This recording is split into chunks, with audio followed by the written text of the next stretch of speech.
Un cœur incirconcis, c'est un cœur qui est orgueilleux, un cœur rebelle, une personne qui est désobéissante à la voix de Dieu.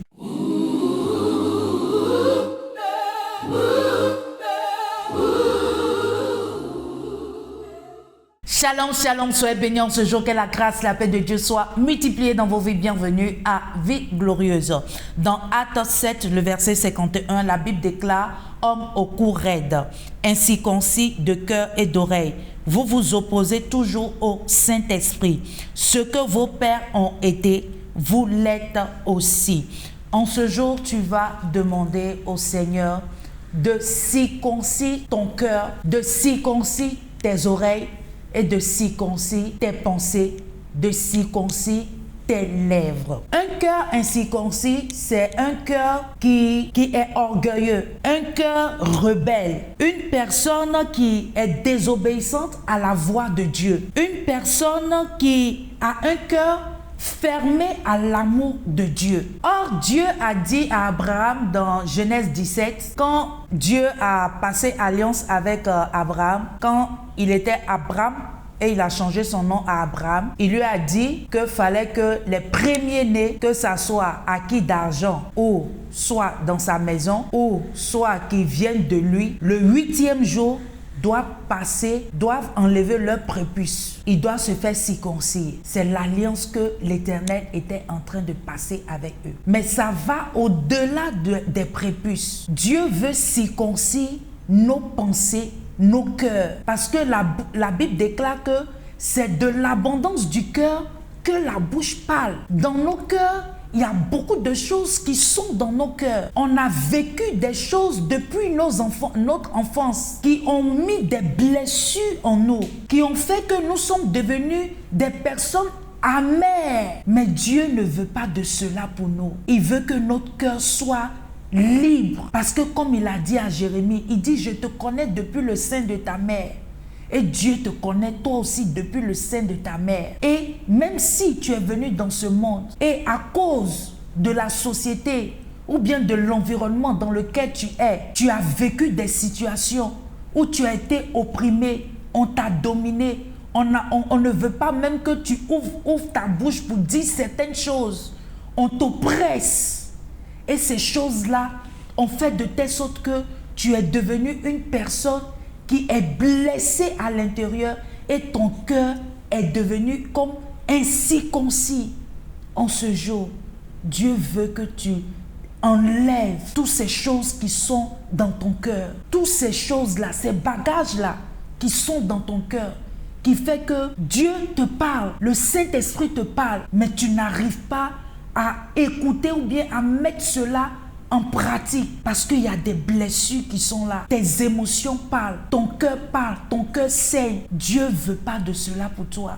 Il veut que ton cœur soit rempli d'amour, de paix, de joie. Et en ce jour, il dit, venez à moi, vous tous qui êtes fatigués, chargés, et je vais te donner du repos. Là où tu te trouves, le Seigneur veut te décharger de toutes ces blessures qui sont en toi. Et c'est un processus. Si tu laisses seulement le Saint-Esprit travailler dans ton cœur, tu verras qu'il y a certaines choses qui vont quitter facilement.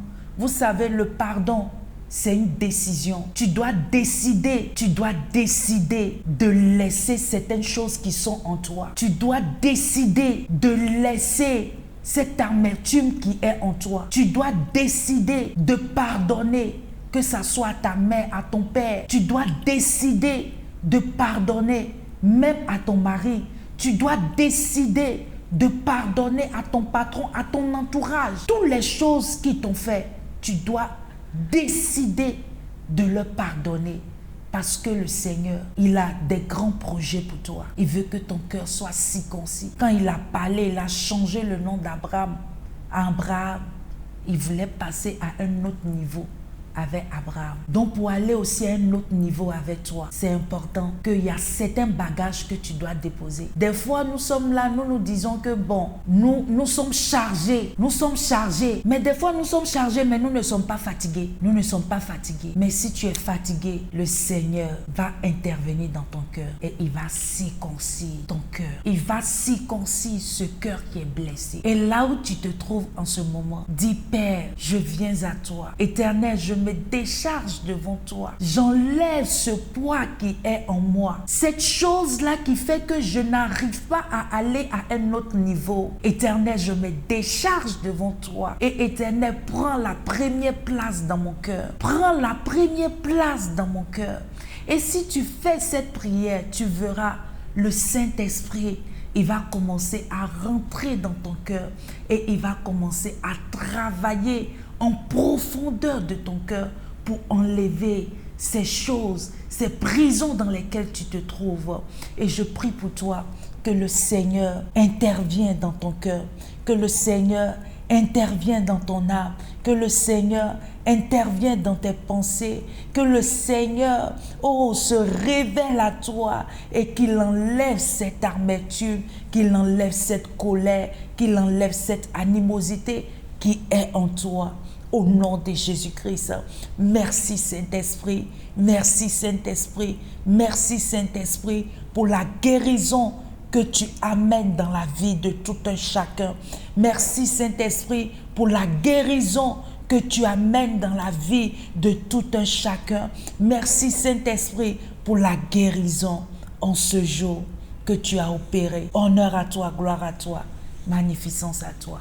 Au nom de Jésus, c'est important que tu laisses le Saint-Esprit rentrer dans ton cœur. Changer ta vie. Il veut changer ta vie. Il veut que tu sois une personne libre. Et si tu es là en ce jour, tu ne connais pas le Seigneur en tant que ton Seigneur sauveur personnel, j'aimerais te dire de choisir la bonne part. La bonne part, c'est Jésus-Christ de Nazareth.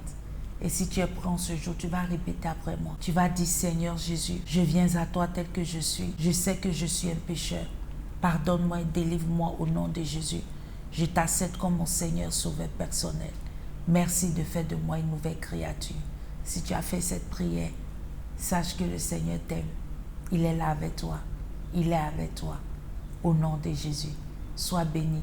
C'est Vie glorieuse avec Sinamoti qui dit une vie glorieuse est une vie basée, fondée sur la parole de Dieu. Soyez bénis et à très bientôt. Bye bye.